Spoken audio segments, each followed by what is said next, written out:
Generic approach पर आऊँ उससे पहले जो हॉर्मर्स ने बात कही ना, मैं उसमें एक चीज़ और ऐड करना चाहता हूँ। मैंने ये बात हमेशा कही है, Donald Trump is not anti Canada, Donald Trump is not anti Mexico, Donald Trump is not anti China, Donald Trump is not anti India, Donald Trump is pro US. उन्हें वो करना है जो यूएस को अच्छा लगेगा। कल मुझे लग रहा है कि जो उन्होंने वापस लिया ना, इनको समझ में आ गया कि इनका नुकसान जो है ना, सबसे ज़्यादा इन्हीं का नुकसान होगा। कल 2-3 रेटिंग एजेंसीज ने साफ बोल दिया था कि सबसे ज़्यादा नुकसान यूएस को होगा at the end of the day. अच्छा, एक और चीज़ बताऊँ मैं आपको, ये जो मेरे कुछ काफ़ी दोस्त और मेरी फैमिली जो यूएस में सेटल्ड, जब मेरी उनसे बात होती है, एक यूएस में 2 तरीके की नौकरियाँ हैं। जो एक तरीके की नौकरियाँ इंडियंस करते हैं, जो कि स्किल्ड सॉफ्टवेयर ये सब वाली जो जॉब्स होती हैं, गूगल वगैरह के जितने भी आप उनके सीईओज देख लीजिए, सब इंडियंस हैं। दूसरे होते हैं जो उनकी लेबर ओरिएंटेड जॉब्स होती हैं, वो मैक्सिकन्स करते हैं। इंडियंस जो जॉब करते हैं वो अमेरिकन्स कर नहीं सकते, मैक्सिकन्स जो जॉब करते हैं वो अमेरिकन्स करना नहीं चाहते। तो ये ना, मतलब एक देखिए, जैसे कहते हैं ना, वर्ल्ड इज वन, ये एक बहुत उसका एक सबसे बड़ा एग्जाम्पल है। और इसकी एक और चीज़ होगी जो हॉर्मर्स ने कही, अब यहाँ से law of diminishing marginal utility play out होगा। अब ट्रंप अगली बार टैरिफ बोलेंगे ना, एक पत्ता भी नहीं हिलेगा शायद, या हो सकता है कि थोड़ा हिले, लेकिन उसके बाद धीरे धीरे अब कहेंगे आपको जो करना है करो, हम मतलब अब बार बार हम उस चीज़ से नहीं डरने वाले। तो ये एक मार्केट के लिए एक और अच्छी चीज़ होगी।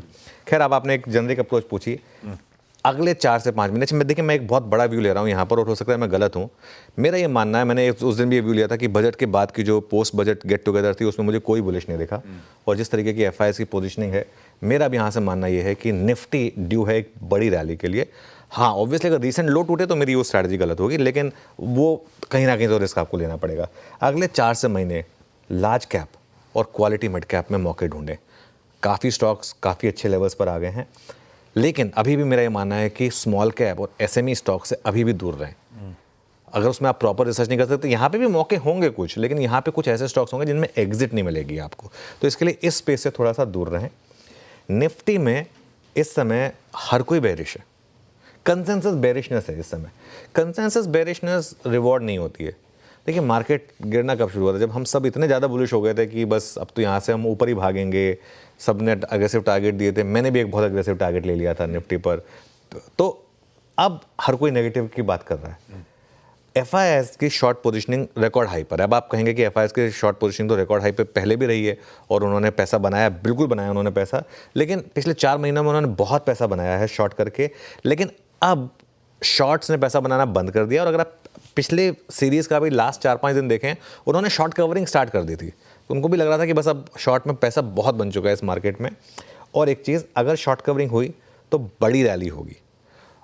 अब इसमें आप ऐड कर दीजिए ड्रीम बजट। देखिए, निर्मला सीतारमन जी के बहुत मीम्स बने काफ़ी पिछले बजट्स को लेकर, उनकी काफ़ी वो जिसे कहते हैं बुराई भी हुई, और काफ़ी लोगों ने बहुत कुछ कहा भी, लेकिन इस बार उन्होंने शानदार बजट पेश किया। जो चीज़ है उसको आपको अप्रिशिएट करना होगा, और इस ड्रीम बजट का असर आपको अगले 2-3 क्वार्टर्स में देखना शुरू होगा। ये इसी क्वार्टर से नहीं आ जाएगा, जो लोगों के हाथ में एक पैसा है वो अब आएगा, एक्स्ट्रा अप्रैल से आना शुरू होगा, है ना। तो वो मुझे लग रहा है कि आपको दिखाई देगा इम्पैक्ट, और यहाँ से अब अर्निंग्स ग्रोथ बढ़ी अगर, तो होगी एक बड़ी रैली, क्योंकि eventually Ashish, everything boils down to earnings. Earnings अच्छी होंगी तो मार्केट रैली करेगा, अर्निंग्स खराब होंगी तो मार्केट गिरेगा। बाकी उसके बाद बाकी सब जो है वो एक नैरेटिव है। तो अब निफ्टी जो है वो 20 टाइम्स प्राइस टू अर्निंग से नीचे है। कल बात हो रही थी गौतम जी से, 1250 की अर्निंग्स बोल रहे थे वो, चलिए मैं उसमें थोड़ा सा और कंप्रोमाइज़ कर देता हूँ, 1200 पे आ जाता हूँ।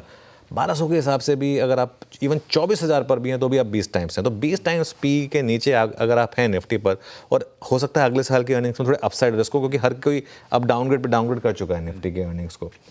लेकिन दिक्कत क्या है कि मिड कैप और स्मॉल कैप अभी भी काफ़ी महंगे हैं, प्राइस टू अर्निंग्स में भी, प्राइस टू बुक में भी। तो हाँ, इसमें एक चीज़ क्या है, बहुत लोग कहते हैं कि लेकिन लार्ज कैप चलेगा कैसे अगर एफआई बेचता रहेगा? तो बेचता रहेगा ठीक है, कहीं ना कहीं तो आकर हमारी खुद की जो अब आज की डेट में डीआई की होल्डिंग एफआई की होल्डिंग के बराबर आ गई है, कहीं ना कहीं आकर तो वो इंक्रीमेंटल इम्पैक्ट कम हो जाएगा।